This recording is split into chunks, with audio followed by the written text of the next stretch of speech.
Writings. अब हम आगे बढ़ेंगे और इंग्लिश सिलेबस को मैंने यहाँ पर जैसा कि आपको बताया था कुछ अ मोमेंट बिफोर कि हम पहले इसे लिख लेंगे, इसके बाद आपके एग्जाम पॉइंट से इसको डिस्कस करेंगे सिक्वेंसली। आपको अगर ये सिलेबस दिख रहा है तो आप ध्यान दीजिए कि सबसे पहले इंग्लिश ग्रामर पढ़ते समय आपके लिए सबसे ज़्यादा जरूरी होता है इसके सिलेबस को जानना। आपके एग्जाम में जो प्रेसी पूछेगा या जो आप ऐसे लिखने जा रहे हैं, उस ऐसे को लिखते समय आप में विचारों का संगठन होना चाहिए। इसके लिए क्या करना पड़ेगा? इसके लिए आपको ग्रामर परफेक्टली आना चाहिए। आपको लीगल वर्ड्स की आवश्यकता है। अगर आपको लीगल वर्ड्स नहीं मालूम होंगे तो आप ऐसे नहीं लिख पाएंगे। अगर आपको सिंटेक्स नहीं मालूम है, ग्रामर पार्ट की बात करते हैं, if you don't know syntax, how are you going to reduce the precis in 1/3 length of the total? Original context का 1/3 आपको लिखना है। If we talk about precis writing specially, अगर हम प्रेसी राइटिंग की बात करें तो प्रेसी जो होता है ये 1/3 लेंथ में लिखी जाती है, 1/3 लेंथ में लिखी जाएगी। इसका मतलब है 33% of the total length of original context. जो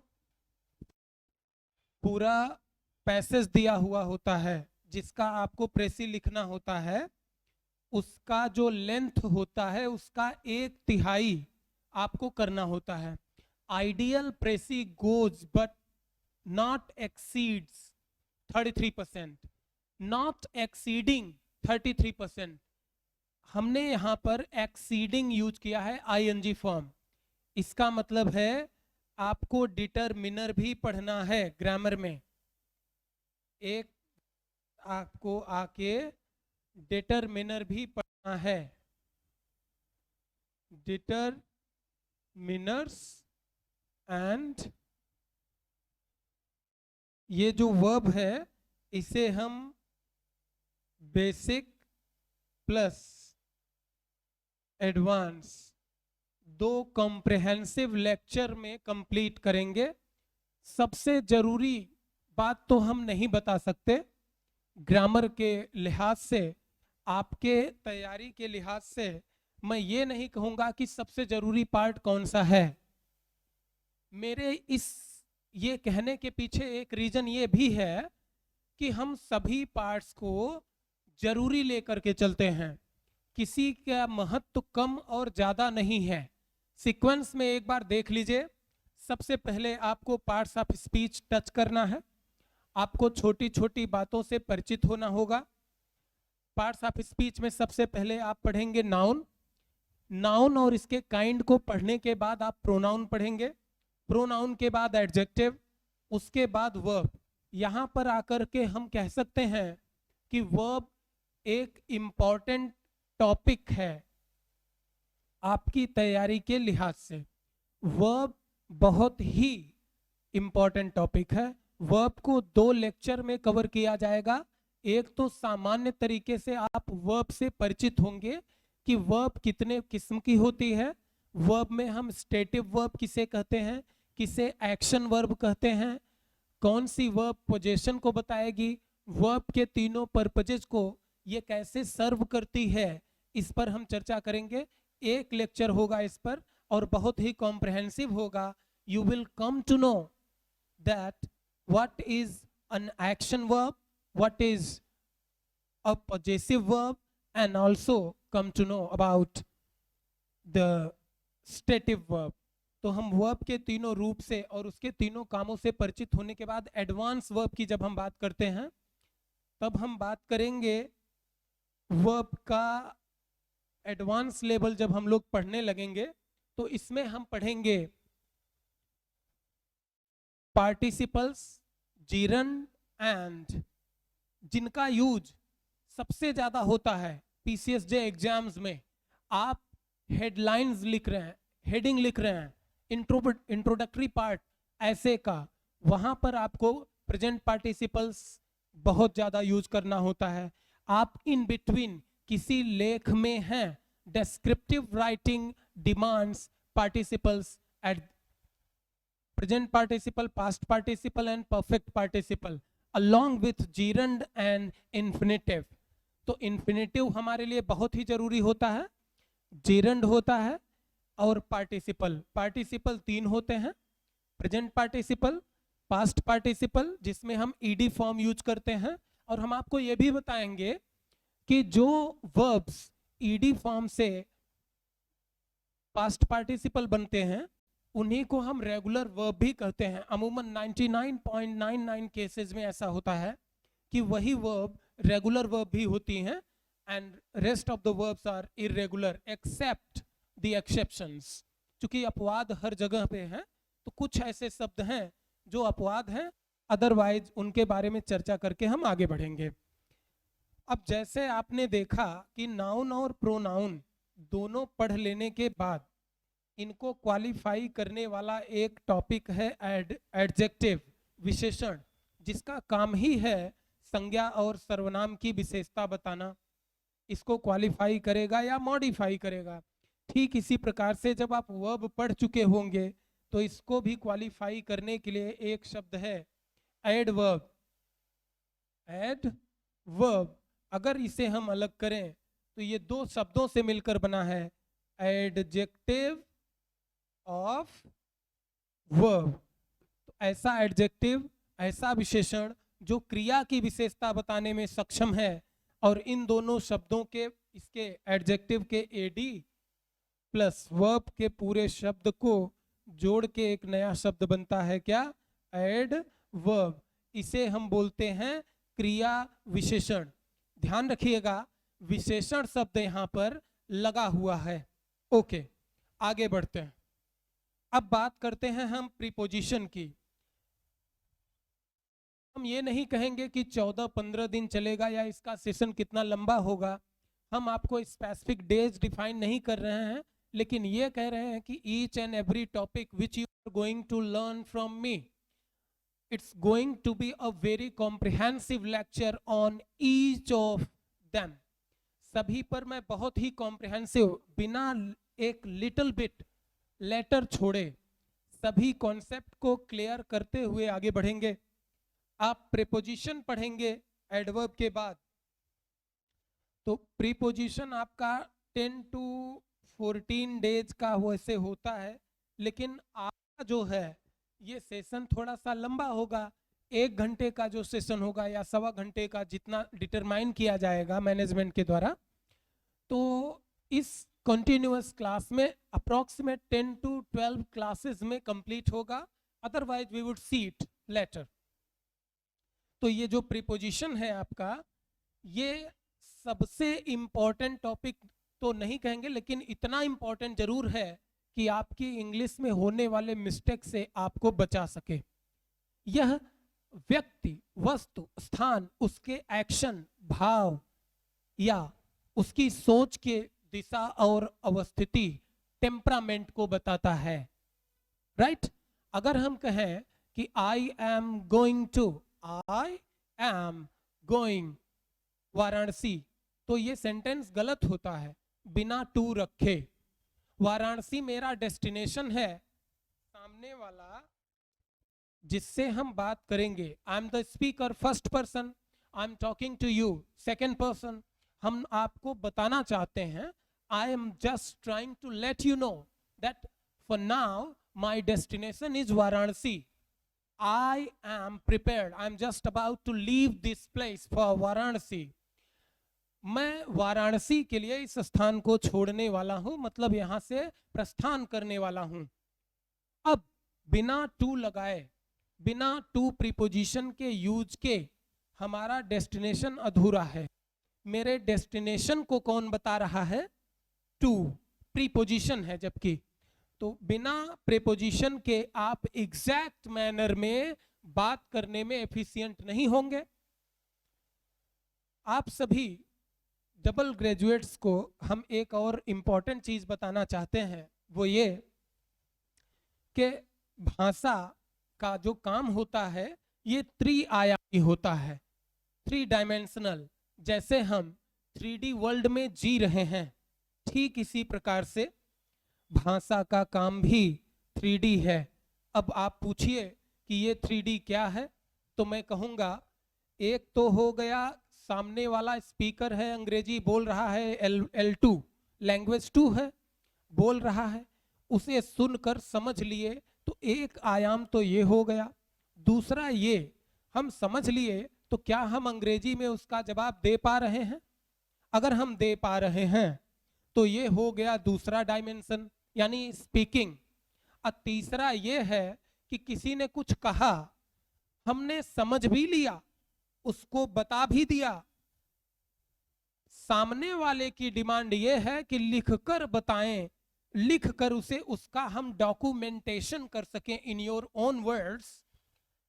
तो आप जो विशेष चीजें होती हैं लॉ में नोट डाउन करते हो, आपकी आदत है, तो इसे भी आप जब नोट डाउन कर लें as it is in the same text, inverted comma में, कहने का मतलब डायरेक्ट स्पीच में, इन इन इन स्पीकर्स स्पीच को आप अगर एज इट इज नोट करते हैं तो ये कहा जाएगा कि आपने डायरेक्ट स्पीच में उस बात को रिकॉर्ड किया है। आप यहाँ पर तीसरा डायमेंशन कंप्लीट करते हैं। तो इस तरह से अगर इसे हम सम अप करें तो भाषा पढ़ने का उद्देश्य भाषा तीन उद्देश्य को सर्व करती है। पहला है रीडिंग, दूसरा राइटिंग, तीसरा है स्पीकिंग। तो अगर आप इन तीनों में से किसी एक में लेग बिहाइंड करते हो, पीछे रह जाते हो, छूट जाता है या अपने आप को सक्षम नहीं पाते हैं, तो आप मान के चलिए कि आपने भाषा नहीं सीखी। इसी अधूरेपन और इस कमी को पूरा करने के लिए मैं ये कॉम्प्रिहेंसिव लेक्चर लेके आया हूँ। ये केवल आपके PCSJ की तैयारी को ही पुख्ता नहीं करेगा, हम आपको 3D प्रोग्राम लेके आए हैं लैंग्वेज का। आप न सिर्फ बोलने में लिखने में एफिशिएंट होंगे, बल्कि बोलने में भी और समझने में भी। आप अंग्रेजी बोलेंगे भी, समझेंगे भी और लिखेंगे भी। तो देखते हैं, अब हम आपके लिए इंपॉर्टेंट लिखना चाहेंगे कंजंक्शन। यहां पर बहुत ही कंफ्यूजन होता है। एक बहुत ही अच्छा कंजंक्शन है जो कि लॉ में बहुत ही बार, इसकी बारंबारता इतने ज्यादा है कि जो व्यक्ति कंजंक्शन एक्चुअल में नहीं पढ़ा है, हाई कोर्ट में लगातार वकालत कर रहा है, वो इसके यूज से तो परिचित हो जाता है, लेकिन अन्य स्फेयर में किसी अन्य वोकैबुलरी को लेके सामान्य जीवन में वो बात इस तरह से नहीं कर पाता, क्योंकि लॉ में वह एफिशिएंट इनफ होता है। He gets accustomed to the sphere, legal sphere. That is why he finds himself enable enough to use notwithstanding.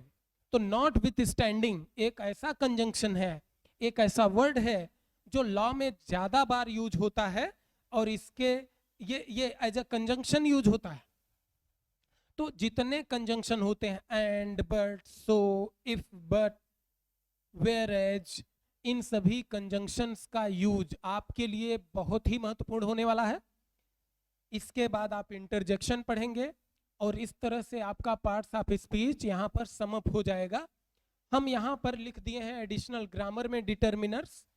इसे आप चाहें तो पार्ट्स ऑफ स्पीच के कॉलम में भी लिख सकते हैं या नोट कर सकते हैं। आई होप कि आपको मेरी लिखावट थोड़ी स्पष्ट ही होगी, क्योंकि पहली बार लाइव क्लास में मैंने ऐसा लिखा है। अदरवाइज ऑफलाइन में लिखकर लेक्चर देने की आदत नहीं है, लेक्चर के वक्त ही लिखा और बताया जाता है। तो दूसरा जो सेक्शन, दूसरा जो मॉड्यूल है मैंने डिजाइन किया है वो है ग्रामर का। अब ग्रामर में सबसे पहले आप पढ़ेंगे टाइम एंड टेंस। देखिए पहले क्या होता था कि हम पहले टाइम एंड टेंस को हिंदी के विचारों से लिखते थे। हिंदी पढ़ने के बाद में हमको जो आइडियाज लगते थे उसके अकॉर्डिंग पढ़ते थे। अब आप इसके यूजेबिलिटी पर आएंगे। हिंदी में क्या आता है उससे कोई मतलब नहीं है। प्रेजेंट इंडेफिनिट, अगर टाइम एंड टेंस को, काल को आपने तीन बड़े खंडों में प्रेजेंट, पास्ट और फ्यूचर डिवाइड कर लिया और इसके प्रत्येक के 4 सब्स्टिट्यूट खंड होते हैं, पार्ट होते हैं। इन्हें हम क्रमशः इंडेफिनिट, कॉन्टिन्यूअस, परफेक्ट और परफेक्ट कॉन्टिन्यूअस 4 सब्स्टिट्यूट पार्ट में डिवाइड करते हैं। यह भी काल के एक बड़े खंड ही होते हैं। They are not regarded as instant time, और चूंकि ये इंस्टेंट टाइम नहीं है तो इनमें बदलाव जल्दी संभव नहीं होता है।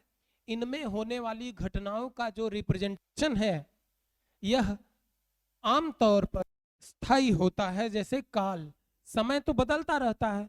अभी 2 बजे हैं या ये 4 बजे हैं, 2 सेकंड बाद टाइम बदल जाएगा। तो टाइम जो है ये इंस्टेंट चीज होती है, ये काल खंड की तरह नहीं है। काल स्थायी होता है, बहुत देर में बदलता है, इसलिए हमने लिखा है time and tense. Well, I am going to define time as well in your continuous lecture you will be attending to.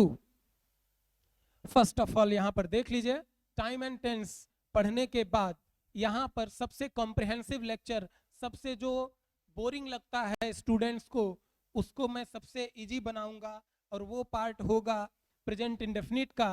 Present indefinite जो है ये सबसे बोरिंग लगता है बच्चों को, तो मैं प्रेजेंट इंडेफिनिट का वो जो 12 से 14 यूज है, ऐसी डिफरेंट सिचुएशन जहां पर सिर्फ पीआई का यूज होगा, वो बताएंगे हम आपको। इंक्लूडिंग हैबिट, हैबिचुअल एक्शन, बारंबारता, अगर किसी काम की बार बार होती है तो पीआई में बोली जाएगी। अगर हम यूनिवर्सल ट्रुथ की बात कर रहे हैं तो we represent it in PI. अगर हम साइंटिफिक इन्वेंशंस एंड फैक्ट्स के बारे में बात कर रहे हैं, if we are talking about the facts, then we will talk in PI, not in other time and tenses. तो इसको हम ध्यान से देखेंगे। इसके बाद वॉइस, वॉइस जो है ये बहुत ही डोमिनेंट रोल अदा करती है। इसके कन्वर्टिबिलिटी, हाउ टू चेंज से ज्यादा जानना ये जरूरी है कि वॉइस जो है इसके चेंज के पीछे का राज क्या है। मतलब हमें वॉइस चेंज करने की जरूरत क्यों महसूस हुई। भाई, किसी चीज के आविष्कार या परिवर्तन के पीछे कोई न कोई लॉजिक या रीजन जरूर होता है। बस उसी रीजन को जानना है कि हमें वॉइस की जरूरत क्यों पड़ी। क्यों हम 2 वॉइस में बात करते हैं। पहला, एक्टिव वॉइस, जब हमें ये बताना बहुत जरूरी होता है कि काम किसने किया, हु इज द डूअर। अगर हम लीगल भाषा में बात करें तो the responsibility of active verb goes on whom, who is the subject of the verb, यानी की गई क्रिया का किस व्यक्ति से संबंध है वही सब्जेक्ट होगा, वही कर्ता होगा, और उसी के ऊपर मॉरल या लीगल ऑब्लिगेशन आएगा उस क्रिया के करने का। He will be responsible for the act or the action performed. Okay, आगे बढ़ते हैं। और जहां पर हमें यह बताना जरूरी नहीं होता है कि सब्जेक्ट कौन है, बल्कि एक्ट बताना जरूरी होता है। जैसे रसोई घर में माता जी हैं, खाना बना रही हैं, तो भोजन बन रहा है, भोजन का बनना बताना, कौन बना रहा है इससे ज्यादा जरूरी है। Maybe sister is cooking, maybe mother, big brother, whosoever be a member of family, family member में से कोई भी हो सकता है। हमारी प्रायोरिटी यहाँ पर वॉइस चेंज करके ये बताना होता है in no time that the food is being prepared, भोजन तैयार किया जा रहा है। तो वहां पर हमें पैसिव वॉइस की जरूरत होती है। नरेशन के दौरान हमें पैसिव वॉइस की जरूरत होती है।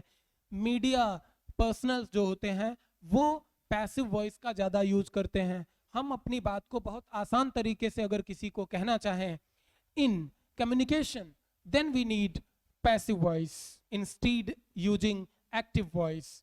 इसके बाद हमें नरेशन की आवश्यकता पड़ेगी, जिसमें हम डायरेक्ट और इनडायरेक्ट स्पीच पढ़ेंगे। इसके बाद नेक्स्ट टॉपिक हमारा होता है ट्रांसफॉर्मेशन का। इसके बाद सिंटैक्स। अब यहाँ पर आकर के हम इम्पोर्टेंट लिखेंगे, क्योंकि सिंटैक्स जो है ये आपकी प्रेसी को घटाने में मदद करेगा।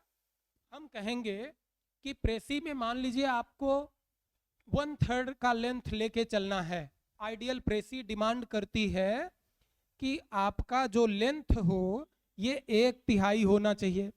जो आपको पेपर मिले हैं, आप न्यूज़पेपर की का एडिटोरियल पेज ले सकते हैं, उसमें इंग्लिश न्यूज़पेपर में दिया होता है बाकायदा, उसका 1/3 आप करने की कोशिश करेंगे। आपको पहली बार बहुत दिक्कत होगी। आपके लिए मार्केट में एक बुक है जिसका सजेशन मैं देता हूँ, आर.एस. ढिल्लन। आर.एस. ढिल्लन साहब की एक बुक है, मैं इसे रिकमेंड करता हूँ आप सभी पाठकों के लिए कि आप उस बुक को भी लें। आप ऑनलाइन हमसे अटैच्ड भी रहें। उस बुक के माध्यम से जब आप इनिशिएट करेंगे तो आप आखिरी वक्त पर उसकी लास्ट एक्सरसाइज और हमारी अंतिम क्लास के दौरान अपने आप का एक बेटर वर्जन पाएंगे in descriptive English as well as objective English, है ना। लैंग्वेज के इस 3D प्रोग्राम के दौरान आप जब डेस्क्रिप्टिव सेशन में आएंगे तो हम आपसे डेली एक या दो, एक प्रेसी आपका क्लासरूम सेशन में होगा, एक आपको एज ए असाइनमेंट दिया जाएगा। उसका आंसर आप पोस्ट कर सकते हैं प्रेसी, उसको चेकआउट किया जाएगा। इसके बाद जो है आपको उसका मूल्यांकन भी पोस्ट किया जाएगा उसके बदले में। चलिए देखते हैं। सिंटैक्स के बाद रिमूवल ऑफ टू, ये खासकर लैंग्वेज में ज़्यादा यूज किया जाता है। रिमूवल ऑफ टू मतलब अगर हम कहें कि I am too weak to take classes, तो इसका एक मतलब ये है कि I am so weak that I can not take classes. हम इतने कमजोर हैं कि क्लास अटेंड नहीं कर सकते, नहीं ले सकते। तो उस एक्सटेंट को बताने के लिए रिमूवल ऑफ टू, TOO। इसके बाद मॉडर्न इंग्लिश ग्रामर में आजकल ज़्यादा यूज होने लगा है इन्वर्जन। इन्वर्जन जो है ये इंट्रोगेटिव दिखता है, लेकिन होता क्या है, ये आपके डेस्क्रिप्टिव इंग्लिश का एक पार्ट है। लैंग्वेज जो है बहुत ही एफिशिएंट तरीके से प्रदर्शन की जाने वाली चीज़ है। इसमें आपको परफेक्शन चाहिए होता है, और वो परफेक्शन, वो फ्लुएंसी, वो जो फेयरनेस चाहिए वो देगा इन्वर्जन। जैसे hardly had I seen him, hardly had I reached at the station then the train departed. तो इसमें दोनों वाक्यों का जो प्रिंसिपल एंड सबऑर्डिनेट क्लॉज है, इनकी इंटरडिपेंडेंसी के बारे में भी एंड बोथ इनके कालखंड के बारे में भी हम यहाँ पर चर्चा करते हैं। हार्डली हैड आई, हार्डली के बाद हेल्पिंग वर्ब हैड आया है, उसके बाद सब्जेक्ट आया है। Arrived at the station ED form of verb आया है, रेगुलर वर्ब। इसके बाद का जो सबऑर्डिनेट क्लॉज है ये पास्ट इंडेफिनिट में ही आएगा। देन द ट्रेन यानी सब्जेक्ट डिपार्टेड, छूट गई। स्टेशन में पहुंचा ही था, मैं स्टेशन पहुंचा ही था कि ट्रेन छूट गई, बड़ी मुश्किल से। At the nick of the time, मेरे पहुंचते ही ट्रेन छूट गई। तो यहां पर हम इस तरह की बात करते समय हार्डली, स्कार्सली, ठीक है, और भी जो हेल्पिंग वर्ब्स होती हैं उनसे वाक्य शुरुआत होता है। इसमें खूबी ये है कि ये इंट्रोगेटिव होने के साथ साथ इनका स्ट्रक्चर, बनावट अंग्रेजी में इंट्रोगेटिव होता है, लेकिन ये मैसेज असर्टिव का ही देते हैं। मैं स्टेशन पहुंचा ही था कि ट्रेन छूट गई, ये साधारण वाक्य लगता है, लेकिन इंग्लिश जो स्ट्रक्चर है इसका वो इस तरह से जाता है। It goes as hardly had I arrived at the station then the train departed. तो इस तरह से जो होता है ये है इन्वर्जन। और इसके बाद में आप कॉम्प्रिहेंशन पढ़ेंगे, छोटे मोटे कंपोजिशन आपसे कराना चालू कर देंगे। ताकि आप में विचारों का जो है संगठन, जो विचार अभिव्यक्ति है वो स्टार्ट हो जाए। वर्ड पावर आपको सिनोनिम और एंटोनिम दोनों का पीडीएफ आपको उपलब्ध कराया जाएगा एक निश्चित मात्रा में डेली बेसिस पर। One word substitution classroom discussion में शामिल होगा। Idioms and phrase with explanation, हम आपको स्टोरी भी बताएंगे किसी इडियम और फ्रेज में। ज़्यादातर इडियम्स एंड फ्रेज जो बने हैं इनके पीछे एक राज होता है, कहानी होती है। जैसे एक ए सीरीज में इडियम एंड फ्रेज है एचिल्स हील। तो एचिल्स हील, एचिल एक महारानी, एक लिविंग बीइंग का नाम है, यहाँ पर अपॉस्ट्रोफी यस लगा है। तो उनकी जान उनके तलवे में थी, यानी उनके तलवे में चोट लगती तो वो मर जाती।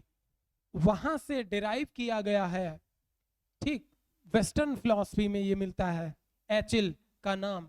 तो वहां से डिराइव किया गया कि किसी के कमजोर पहलू को बताते समय हम एचिल्स हील कहेंगे, ठीक, एचिल्स हील। इसके बाद हम फ्रेजल वर्ब की बात करेंगे। फ्रेजल वर्ब, ऐसा तो नहीं लग रहा है कि नहीं पहली बार सुन रहे हैं। जब शब्द एक से अधिक यूज हो एक साथ तब वो फ्रेज बन जाते हैं। अब फ्रेज जो है इसमें जब एक वर्ब हो और एक प्रीपोजिशन, तब उसी फ्रेज को हम फ्रेजल वर्ब कहते हैं। चूंकि इसमें क्रिया का भी गुण होता है और चूंकि प्रीपोजिशन भी लग जाता है तो ये एक से अधिक शब्दों का संगठन हो जाता है।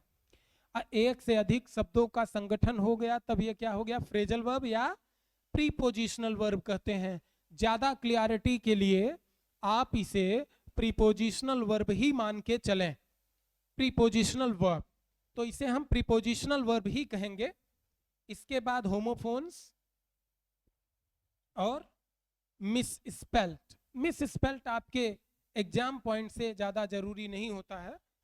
ये इंग्लिश कॉम्प्रिहेंसिव सिलेबस की बात हुई इसलिए मैंने लिख दिया था कि कुछ छूटे ना।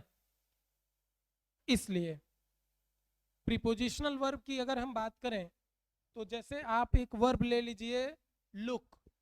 लुक का मतलब होता है देखना, नजदीक देखना या दूर, तो दूर देखने के लिए होता है। लेकिन इसी लुक के साथ एक प्रीपोजिशन फॉर लगा दिया जाए, FOR, तो इसका मीनिंग क्या सेम रहेगा? नहीं। लुक फॉर का मतलब होता है खोजना। यहां पर देखना की बजाय खोजना हो जाएगा। What are you looking for? मतलब आप क्या खोज रहे हैं। What are you looking for? तो look for एक साथ जब आएगा तो इसे हम प्रीपोजिशनल वर्ब कहेंगे या फ्रेजल वर्ब कहेंगे। क्योंकि लुक अकेला शब्द है, इसके साथ आया है फॉर। चलिए आगे देखते हैं। अब आपके चौथे मॉड्यूल की बात आती है। चौथा जो मॉड्यूल है, फोर्थ मॉड्यूल, ये है डिस्क्रिप्टिव इंग्लिश का। इसमें आप पढ़ेंगे ऐसे राइटिंग जो कि 50 नंबर का आने वाला है। इसके बाद प्रेसी राइटिंग जो कि 30 नंबर का, बदले हुए पैटर्न और सिलेबस के अनुसार ही आपको पढ़ाया जाएगा। आप इस बात को लेकर कतई चिंतित ना रहें, पूरी तरीके से आश्वस्त रहें कि आपका जो सिलेबस चेंज हुआ है इंग्लिश का, उसे हम बहुत ही कॉन्साइजली, स्ट्रेट फॉरवर्ड होते हुए कॉम्प्रहेंसिव लेक्चर के थ्रू, हमारा जो उद्देश्य है वो मॉड्यूल चौथा है। कहने का मतलब यह है कि पहला पार्ट्स ऑफ स्पीच, दूसरा ग्रामर और तीसरा वर्ड पावर। वर्ड पावर में हम आपका लीगल थ्योरीज, जो लीगल थ्योरीज हैं, आईपीसी सीआरपीसी के छटे हुए शब्द जिनका की इस्तेमाल होता है, या लीगल जो प्रीवियस ईयर पेपर्स आए हैं वहां के वर्ड पावर आप लोगों को हम लिखवाएंगे और पीडीएफ उपलब्ध कराएंगे। आपको आउट ऑफ लॉ नहीं, हम आपको एडमिनिस्ट्रेटिव वर्ड्स देंगे जो आपके स्फेयर का है। आपको सामान्य जनजीवन का और हाल चाल लेने वाला वर्ड पावर नहीं दिया जाएगा। आपको वो तो सामान्य होता है, आपको लीगल वर्ड पावर दिया जाएगा जो कि संभावित है एग्जाम में पूछे जाने की, जिसकी संभावना ज्यादा है, जो आपके ऐसे और प्रेसी में आएगा। जिस विषय पर ऐसे या प्रेसी आपकी पूछी जाएगी उसमें इनके आने की संभावना ज्यादा है। तो 50 नंबर का आपका हो जाएगा ऐसे, 30 नंबर का हो जाएगा आपकी प्रेसी। लेटर राइटिंग अगर आप चाहेंगे, मतलब लेटर राइटिंग मैं इन बिटवीन लास्ट में रखूंगा, लीगल लेटर्स भी कुछ लोग लिखना चाहते हैं। एंड प्रैक्टिस का मैंने सेशन यहाँ पर ऐड किया है, लीगल राइटिंग को लेकर के, यहाँ पर to translate from Hindi to English and again Hindi. तो ये जो 20 नंबर का आएगा, एक तो इंग्लिश में आएगा, इंग्लिश वाले पेपर में ऐसे प्रेसी के साथ जो जुड़ा हुआ है ये होगा हिंदी से इंग्लिश ट्रांसलेशन, लेकिन वहीं पर 20 नंबर की अंग्रेजी छिटक के आपके हिंदी वाले लैंग्वेज में चली गई है, वहां पर इंग्लिश पैसेज होगा, उसे इन द सेम वे आपको इंग्लिश में ट्रांसलेट करना होगा, जो कि 20 नंबर का है। तो कुल मिलाकर अगर हम कॉम्प्रिहेंसिवली देखें तो 100 नंबर का इंग्लिश है ही आपका इंग्लिश लैंग्वेज में। इसके बावजूद भी इंग्लिश का जो रोल है वह +20 नंबर का हो जाता है। ये टोटल 120 नंबर को कवर करेगा आपका ये लेक्चर। तो आपका ये लेक्चर 120 नंबर को कवर करेगा इंग्लिश लैंग्वेज में पूरा पढ़ने के बाद। जो 5वां हमारा मॉड्यूल है, ये यहाँ पर आपको विजिबल होगा कि 500 प्लस हमने स्ट्रक्चर बोले हैं। स्ट्रक्चर इन द सेंस आपको ये बात कहनी है कि मैं कानून पढ़ते पढ़ते तंग आ गया हूं, सिलेक्शन नहीं हो रहा है, तो I am sick of studying law, doing practice of law. चलिए ये एक हो गया। अब is, am, are, was, were, will be, 5 अलग अलग वाक्य आप इस पर बनाएंगे। चलिए ठीक है। अब हम बात करते हैं लेट के यूज की, मेक के यूज की, सिक के यूज की, फाउंड। बहुत सारे ऐसे शब्द हैं जो एक अलग ही शब्द प्रारूप, स्ट्रक्चरल इंग्लिश आप पढ़ेंगे। यहां पर हम कहते हैं structural English including plain English lecture. तो हम यहां पर इसे सबसे महत्वपूर्ण सेक्शन मानेंगे। आपकी अंग्रेजी की समझ को ये कई गुना एनहांस कर देगा अगर आप ये स्ट्रक्चरल प्रोग्राम को फॉलो करते हैं। ये सबसे महत्वपूर्ण है, इस पर वर्क बहुत कम लोग करते हैं। ये स्ट्रक्चरल पार्ट जो है 500 प्लस अलग अलग वाक्य आप फॉर्म करना शुरू कर देंगे। अब आप इमेजिन करिए कि जब आपको 500 अलग अलग प्रकार के वाक्यों को बनाना आ जाएगा। यहाँ पर मैंने लिख भी दिया है generally structural English, 500 plus structures we are going to cover in our maiden lecture of English language here in Shivam classes. That will not only enhance your understanding of this but also make you speak and write well in proper manner. तो आप अंग्रेजी सिर्फ और सिर्फ समझेंगे नहीं, लिखेंगे नहीं, बल्कि बोलने में भी एफिशिएंटली इनफ सक्षम होंगे अगर आप इस 500 प्लस स्ट्रक्चर को फॉलो करते हैं। ये एक प्लेन इंग्लिश होगा, एक निश्चित पैटर्न पर आधारित होगा। शायद ऐसा भी हो कि हम एक स्ट्रक्चर पढ़ा दें और उसी का सिमिलर अगला स्ट्रक्चर पढ़ाएं, तो हमें एग्जाम्पल्स देने की आवश्यकता न हो। आप लाइव क्लास में कहेंगे कि सर हमें आ गया, आप तुरंत हमसे इंटरेक्ट कर सकते हैं। लाइव क्लास में आप अपने सेंटेंस बना के पोस्ट करेंगे, आप सेंटेंस लिख सकते हो, हम उसे देखेंगे, करेक्ट करेंगे और आपको लगातार आपका फीडबैक जो है वो इनवाइटेड रहेगा from my part, from institute's part. And with these words I would take my words rest. Thank you. जय हिंद।